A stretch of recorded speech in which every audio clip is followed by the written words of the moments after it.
On this week's episode of the Miles to Go podcast, Mr. Kerr and I are talking about the new American Express Sidecar lounge in Las Vegas, which I visited this past week. Marriott is changing how you can top up one of their free night certificates. There's a new credit card offer from Hyatt that we're getting into. And Richard presents a mystery topic. All that on this week's episode.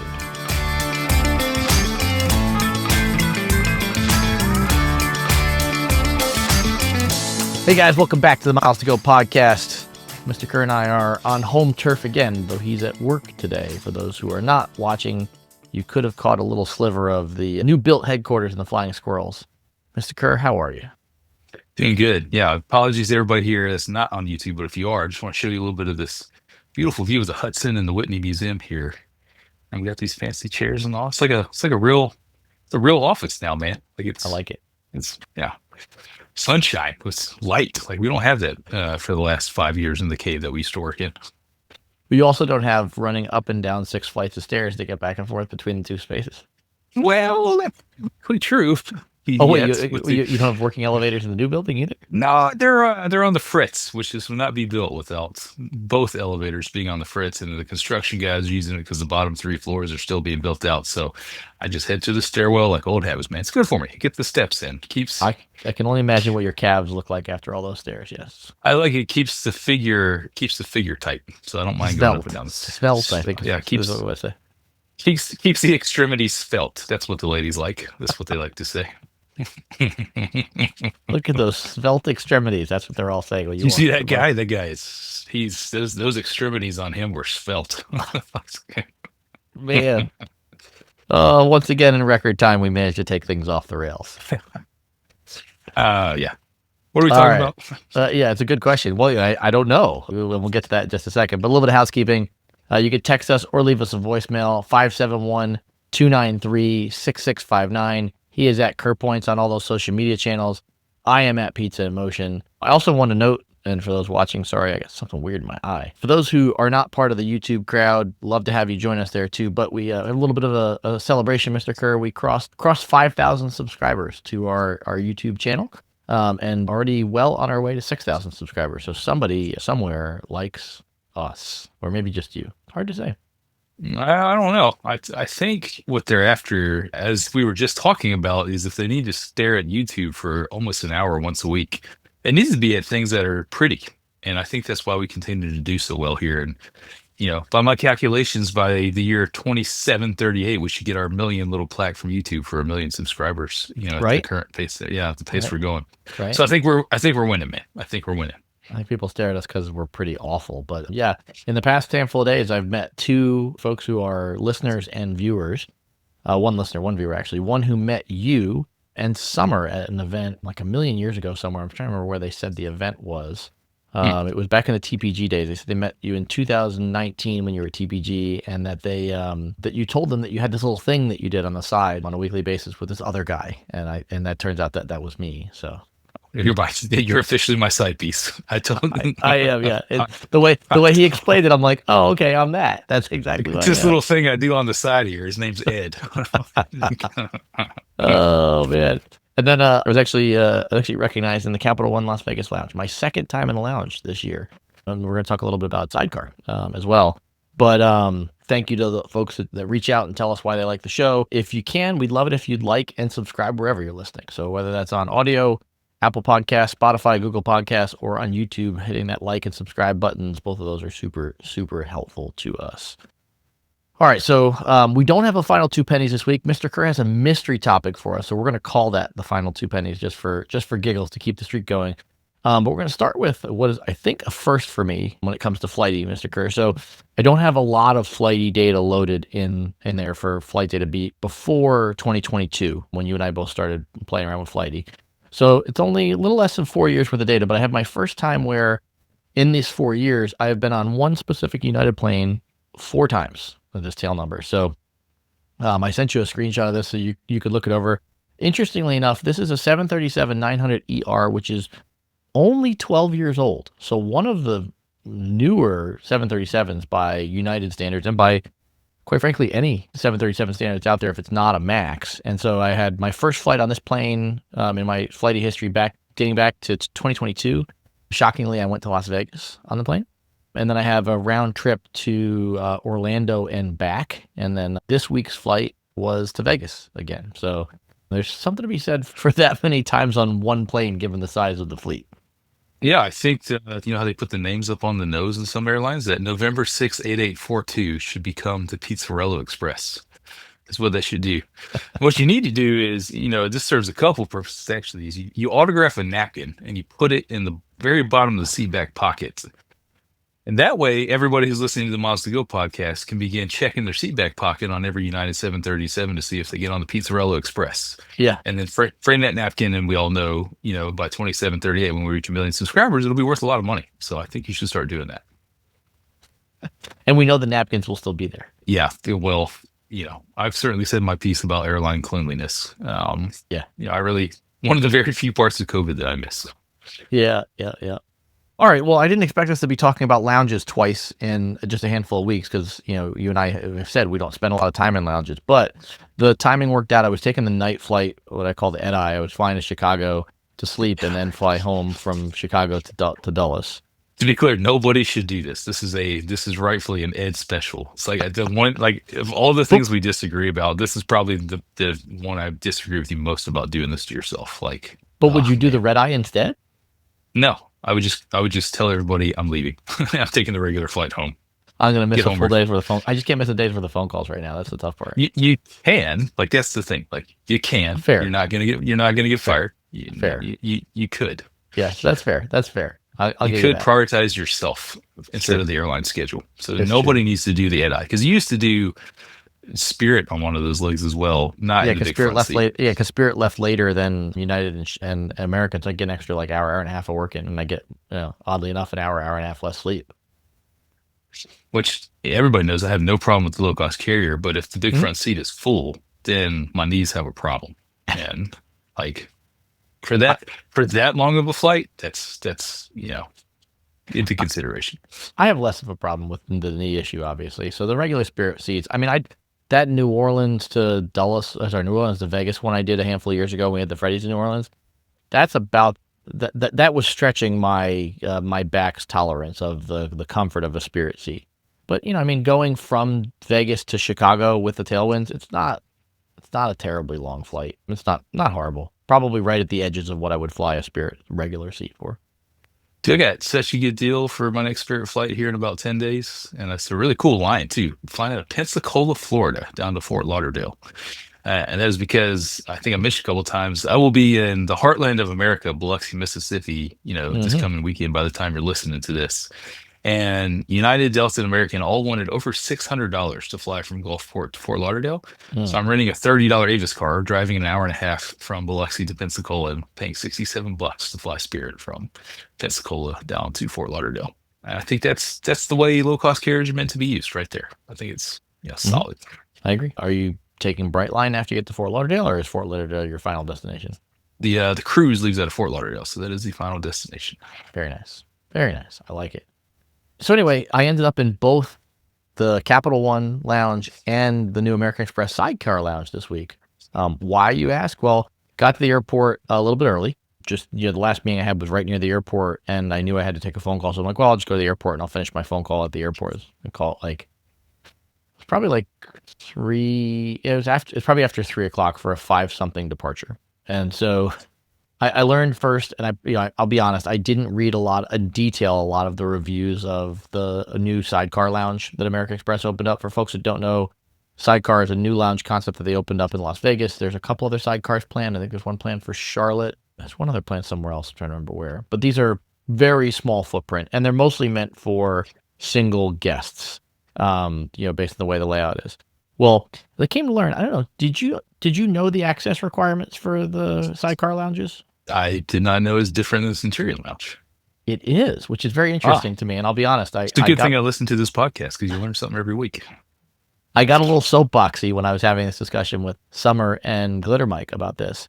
Is a 90-minute prior to departure access window for the lounge. Wow, they really got this lounge concept nailed down, huh? And describe the layout to it. I've seen pictures, but for the folks listening, what is the layout of a sidecar? Yeah, I could put the pictures up for this. So This is tucked in the back corner. This used to be it was one of the Priority Pass lounges, maybe the Club, I think it was called, at Las Vegas McCarran or Harry Reid. So you walk in, the only seating for more than one person is on the left-hand side. There's like an L-shaped couch with like 3 or 4 tables in front of it. So sort of like an L-shaped banquette, and you could get a group in that area if you wanted to. On the right-hand side is an L-shaped bar that L's the other way. The bar has probably 12 to 15 seats max. And then up against the window line, there's 6 or 7 individual seats with an individual chair. And it's like a small round table.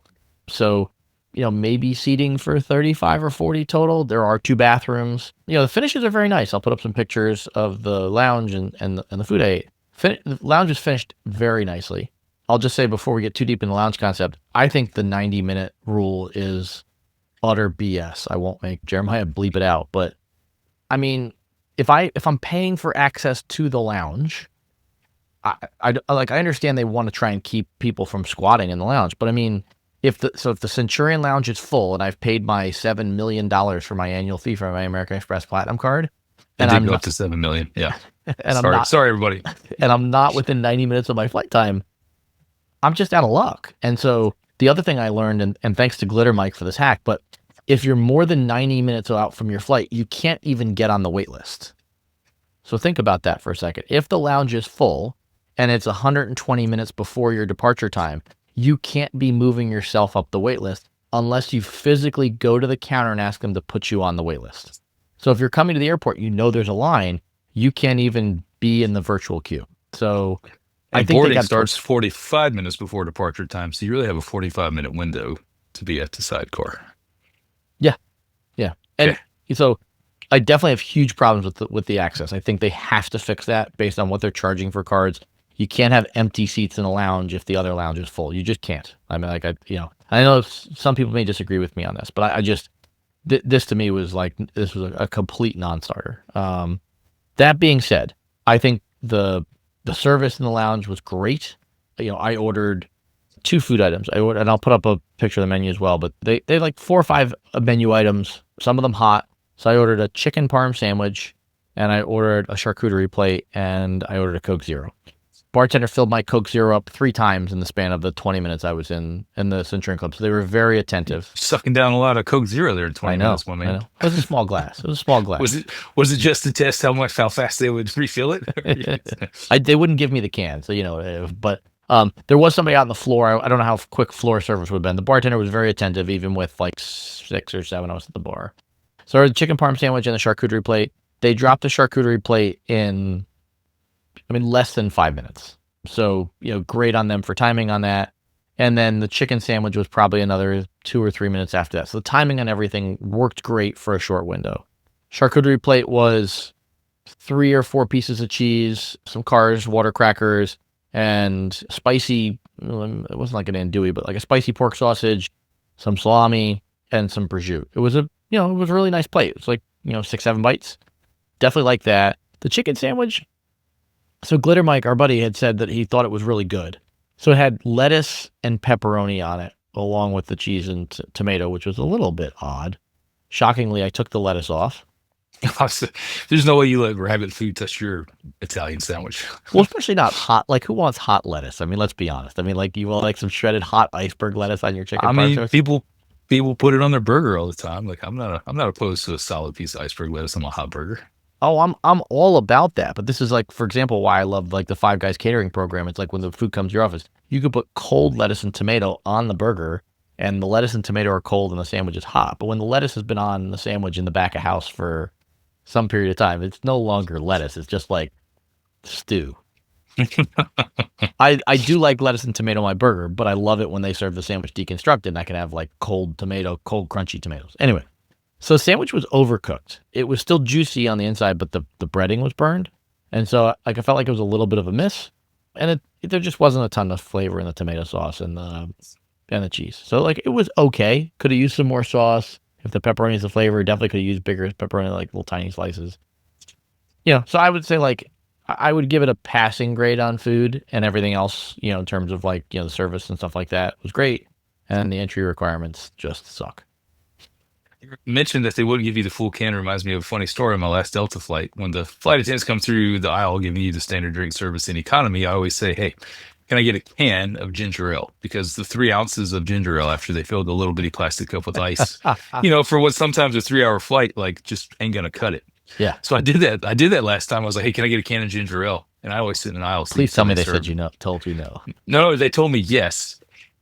This amazed the person in the middle seat next to me. She was like, "How did you do that? Are you like, do you have a bunch of status with Delta or something?" I was like, "Oh no, I just always ask them for the full can." And she was like, "I didn't know you could do that. I just got 2 sips of Coke." Like she was like, "How in the world did I not?" I was like, "Yeah, if you just say, 'Can I get a can?' They always give me a can." And she was like, kept going on and on about how amazed she was that I got a whole can of ginger ale. Oh, I love it. I love it. That's hilarious. So that's my sidecar experience. I'd say, it's fine. It's a nice addition. 90-minute access rules. I'm a hard no on that.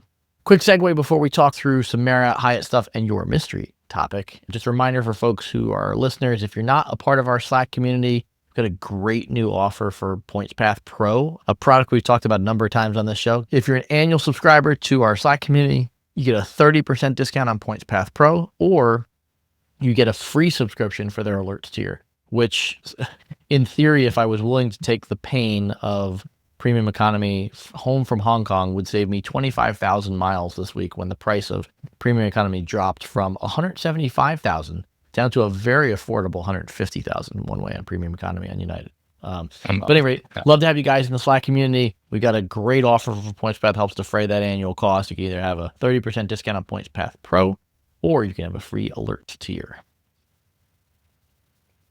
All right, Mr. Kerr, you want to go mystery topic, or do you want to talk Marriott certificates? Let's talk to sweet Marriott certificates. By all account, got a little bit sweeter this week.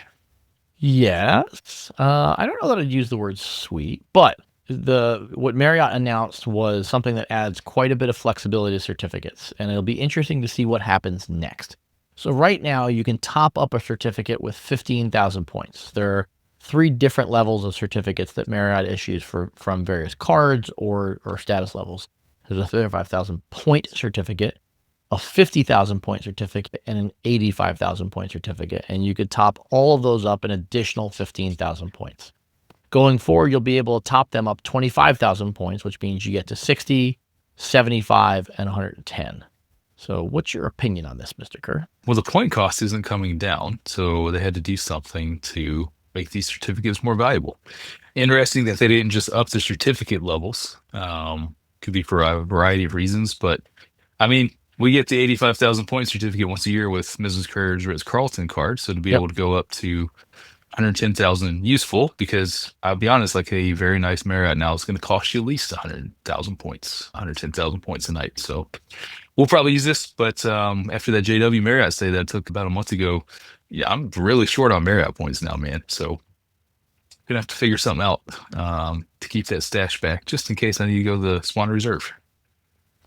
Yeah, I'm curious, not to sound like I'm always looking for the conspiracy, but, there were a number of properties in the old regime where, being able to top up a 35,000 point certificate to 50,000 would price rooms at 52,000 points. So just outside of certificate usage. Now that we've bumped this threshold out to say 60,000 points for the 35,000 certificate, do you anticipate a similar number of properties just edging outside of the certificate limits? That was always disappointing when you ran into those situations. I would like to think that people are that sophisticated, but I just don't think so, man. But I guess we'll see now with the new limits what happens. Yeah. All right, well, quick hit on the new Hyatt credit card offer, and then I think we dig into your mystery topic. So, new Hyatt card offer. I'm curious if this one is enough for you to want to grab this card if you didn't have it already. World of Hyatt Business Credit Card, 80,000 point sign-up bonus after spending $10,000 on purchases in the first 3 months, and I'm pretty sure that 10,000 is considerably higher than what the spend is on the sign-up bonus in the past, but 80,000 points is quite a few more for Hyatt, and in the face of the variability now in all the different category tiers. Seeing a bigger Hyatt sign-up bonus is certainly more appealing to deal with some of the higher rates that we think are coming down the road. Yeah, Would love to see it get up to 100,000, but I think you and I understand there ain't anybody. It's just a race to the bottom with these kinds of things where, say, it was 60,000, right? That's what you said. It used to be 60, 80. Oh now yeah, 80. yeah. It's been well. They've also had like a couple of free nights offers. There's been a variety of different offers. I forget what the welcome offer was when the card launched. I don't think it got to 100. I don't either. Yeah, I guess we're just gonna have to wait in May, right? Which is the new pricing kicks in, which is why I finally did get to book my Mirrorball stay. It, Oh it yeah. took Okay. considerable amount of effort. Like, man, if I don't think I just don't want to mess with that again. Super brief story is I emailed my Hyatt concierge. She couldn't help by booking, but she gave me a Mirrorball Berkshire's email address to email to book it. I emailed them. It took them 3 days to respond, and they came back and said, "Here's all the information. By the way, we can't book these over email. You got to call." So I called Hyatt. Now, 3 days into this, got transferred, waited for 12 minutes, and the rep came back on and said, "Nobody's available at the Mirrorball desk right now to book. Can you call us back in an hour?" And I was like, all right, I'm officially frustrated after three attempts to, give them 72,000 points per night plus my Mirrorball free night certificate, which, you're required to call in to use. So I tried the next day, took about 25 minutes on the phone, but finally had them book me. A little bit cumbersome. You can't use an extra night certificate on the same reservation. They have to create a second reservation where that stands Yeah. alone. Yep. You don't get the $175 per person credit on the free night certificate. And then something new. And again, I read the terms again and I can't find it, man. Maybe I'm just really bad at reading the terms. But she told me my original date I asked to use a free night certificate on was a blackout date for those certificates. When I read the terms of the Mirrorball free night certificate, I do not see any mention of a blackout date on there. Now, again, maybe I was reading too fast. I can throw it back into Claude and see if I missed anything. I hadn't heard of that. Is that something I've completely missed?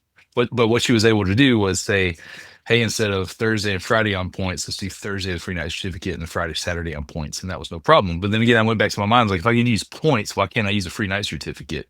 Yeah. So don't know if I missed something. I couldn't find anything about this, but FYI, to everybody out there would love if you've had run into that before. Yeah, I haven't run into that problem, and I've redeemed a handful of these, 3 or 4. So that's a new one for me. I certainly hope that's not the case because there's already plenty of dates where they're not available just in general, and then you also have the wrinkle that you're typically only going to get about 4 or 5 months of window of these because you got the 180, you get the 6 months to redeem it, but by the time it comes in your account and you do a little bit of planning, like if you did everything right, you could have a full 6 months, but most of us don't perfectly time it. So, that'd be disappointing to eliminate another set of dates for blackout days. And if you want to book it, just call. Don't mess with anything else. Just call Hyatt. Be asked to be transferred to the Mirrorball person. It's a very specific person during regular work hours to book that. Yeah, I hadn't even tried the email route. Whenever I called and talked to somebody at Hyatt, they just gave me a phone number to call. I did have one time like you where I couldn't get someone, but they called me back. But it is still very much a manual process for sure. Hmm. Yeah. Well, Mr. Kerr, I'm landing the plane right in front of you. We're at that point for your mystery topic. I do. I have a question for you. Oh boy. Maybe at some point over the however many years we've been recording this, and we need to go back and see when I started. I don't know, man. It's been a few years. So I'd be surprised if we hadn't talked about this. But You. every time I see it, it just reminds me again that this is something that I do not do, and I still don't think I would. But I need to ask you: how much do you tip housekeeping in your hotel? I'm not sure I've ever left a housekeeping tip. I have not, nor will I. And let me be very clear. I greatly appreciate all the staff that it takes to run a hotel. If Mrs. Kerr is listening to this, she knows I love nothing more than coming into a room that's like had turned down service or, been like if my favorite thing is when a hotel has a text line, because when we're walking out the door for the morning to go do whatever we're going to do, I immediately hit the text line. I'm like, hey, can housekeeping come? We're out for the next few hours. So when we come back to the room, it's nice and refreshed. I love it. But man, it is not up to me to subsidize the owner's payroll with my tips, and that be something that they're counting on because I am already paying for the hotel. Go ahead and pay your staff. And if that means the hotel room's got to go up $10 a night, so be it. Just tell me the all-in pricing. This goes far more than housekeeping tips. This is resort fees, destination fees, whatever else they throw in there. But tipping culture in the United States is atrocious. It is a way for employers to not pay their people, and I am not going to subsidize that. It is up to the employer to pay a fair wage to the housekeeping staff. And again, much thanks to the housekeeping staff. But if I'm tipping the housekeeping staff, why am I not tipping the landscaping staff that I see outside? Why am I not, tipping all the people I don't see behind the scenes working in the laundry? Why is this singled out? So what say you, man? No, I think I tend to agree. I mean, I certainly don't have the passion for the soapbox that you do on the issue, but I I just think like I think part of what makes this show great is the things that you break the soapbox out for. It just never really occurred to me to tip for housekeeping because, to your point, where's that line? Like the housekeeper has some direct access to me because they're coming into my room, but are they just like the waiter or waitress might split the tip with the busboy as the housekeeper cutting the person who washed my sheets and towels, get a little bit of the action. I probably don't have as quite a passion for the issue as you do, but I don't know that I would ever act. I mean, I guess if they did something truly special out of the realm, then I would consider a tip. But I mean, I guess I just consider like table stakes is you're going to clean my room on a daily basis because that's what I'm paying for. If the hotel happens to offer daily housekeeping, because we know that's not a thing anymore. which is not a thing. If you want one way to make sure I never ever come back to your hotel, let me walk into the room where there's now a QR code to scan to tip the housekeeper. Yeah, Like yeah. that's telling me that management is now like, yep, we are not going to pay our employees. We're going to make it so easy for our guests to now take over payroll directly with a QR code in your room. I will never be back to your hotel. That is the tackiest thing. I cannot stand it. Yeah. Well, I get it, and I get why it frustrates you. This is Okay. based off. Ben has an article. He probably runs it, once every couple years, and he just ran it again to this morning at time of recording. And he's got a bulleted list of argument against tipping housekeeping, and a bulleted argument for tipping housekeeping. And I'll tell you, these bullets for tipping housekeeping just do not make any sense at all. Like this, no. I love it. I will say, I think I've stayed at Resorts World so many times now that housekeeping is fully trained in that. I mean, as you know, in Vegas, like people don't generally get up early. That's No, really. and so housekeeping in most hotels doesn't start super early. But I can tell you, if I'm ever in my room past 8 a.m., they're knocking on my door, and because I guess they know that I'm the room they can start with early because I'm always out early. But I will just say I am starting to get spoiled. Big thanks to Joy and the Resorts World team and Michael Traeger, who books all my rooms. But I mean, I have not stayed in a regular room at Resorts World in probably 2 months. I have been getting upgraded on some incredible suites every single time. Massive 2-bedroom suite a few weeks ago, and then 1-bedroom suites all the other times. It's just amazing how well they take care of me. Love it. And there's always a food and beverage credit when you book through these luxury Hilton programs. So they're look, this time around, Ben, who's one of our Slack members, I bought him dinner at Carver Steak on the food and beverage credit that the resort gave me for the stay. So I know it's out of the reach of some people in terms of where they want to be located, but I'm still a big Resorts World fan. As you should, man. But I hate that you stayed there that much in 2 months. That Yeah, yeah. That I've almost qualified for Hilton Diamond Reserve, and we're in March. Oh man, yikes. All right. Well, you got any travel this week? Let's see. Yeah. Well, yeah. By the time you're listening to this, I will almost be headed down to Biloxi, like I talked about earlier. It's the annual Rival Dads March Madness trip with the boys down there, and looking forward to a couple of days off. Nice, nice. Do you want to criticize me on air for my weekend travel? Look, man, I think I speak for all of the listeners when we want to talk about Ed prioritizing Ed and Ed taking care of Ed. Because, flying from DC to Los Angeles for 20 hours to watch the Lakers game, to fly back to DC to drop your son off, who's a very capable, intelligent young lad who's been on a plane hundreds of times, to then turn right around and fly back to Vegas, which is not like you just come on, man. Like you just look in the mirror and say, Ed, you're number one today. And your son will be more than fine with somebody dropping him at the gate. And I'm sure you can get your lovely wife a gate pass to go meet at the arriving gate. And, on a nonstop flight, there's only so many places he can go. And it's right inside of that metal tube. So I think you need to look out for Ed on this one. Yeah, I hear you. It's No, not you going to don't, happen. because you're not. No, I know you don't. I hear you. Yeah, yeah, that's well. I mean, I'll say it nicer than that, but yeah, that's Yeah. effectively the answer I'm giving you. But yeah, no, my son's not quite ready to fly as an unaccompanied minor, so I am bringing him home. No, What if there was Starlink on the United plane? What if then? Were you be in real time communication the entire time? okay. Just to be clear though, can I test Starlink a couple of times to make sure it actually works? Because United hasn't had the best. Look, going back to the days of the first mega do that I did with United Airlines, which I think was 2011, when they said, yeah, we know we're last to Wi-Fi, but that means that we're going to have the best technology. We're going to do it right. That was 15 years ago. 15 years of crappy Wi-Fi. But there has been Wi-Fi. Ish. I mean, neither of my EDI flights this week had Wi-Fi. The Wi-Fi was dead on both flights. And it was funny because at one point, like sometimes, like, when you have bad Wi-Fi flights, sometimes you're like, well, is it just me? Maybe I should reboot my computer. And I hear the woman, one of the flight attendants in the cockpit, because I'm in the bulkhead row and first.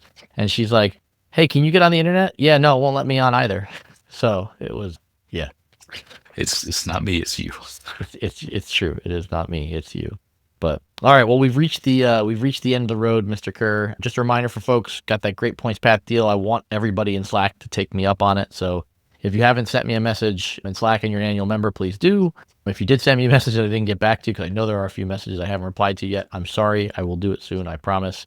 In fact, I have plenty of airtime flying out to Las Vegas, out to Los Angeles and back, and then Las Vegas, as Mr. Kerr so eloquently points out. Yeah. So if I have Wi-Fi, I've got a lot of bites at the apple to catch up on Slack this weekend. We've got a potential bonus episode coming up. Julie and I sat down to do some stuff for Points Pass, some tutorials, so we're likely going to release that as a bonus episode once Jeremiah has it all stitched together.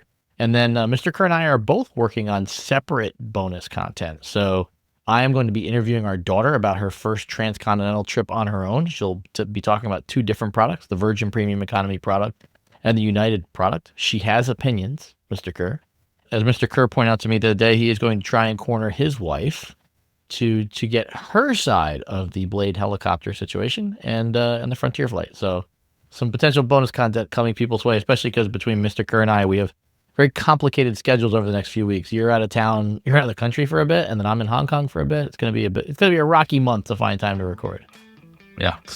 The Real Housewives of Road Warriors, RHORW. So we're going to bring on the new segment here from Mrs. Kerr, and then eventually we'll get your spouse who refuses to be on the podcast to be on. She fervently refused. When I told her my daughter's coming on, I'm like, when are you coming on? And I said, is it never? She said, never. So do we? By the way, with the abbreviation, is it RORO? Rower. It's a rower. Yeah, rower. I think no, Road Warrior, RHORW. I think it's RORO. Roro. Roro. That's a good name for the sentiment. The wives are showing up. Roro. Oh, I love it. All right. Well, I don't know how many times you and I will be recording this month together, but there will be recordings every week with some sort of little bits and pieces. But Mr. Kerr and I may be two ships passing in the night for the first time in the new year. But certainly hope to bring you guys some content over the next handful of weeks while our travel schedules get messy. Mr. Kerr, I hope you enjoy Biloxi just as much as you did last time. But until you and I see each other again, and until we record again, we've got miles to go.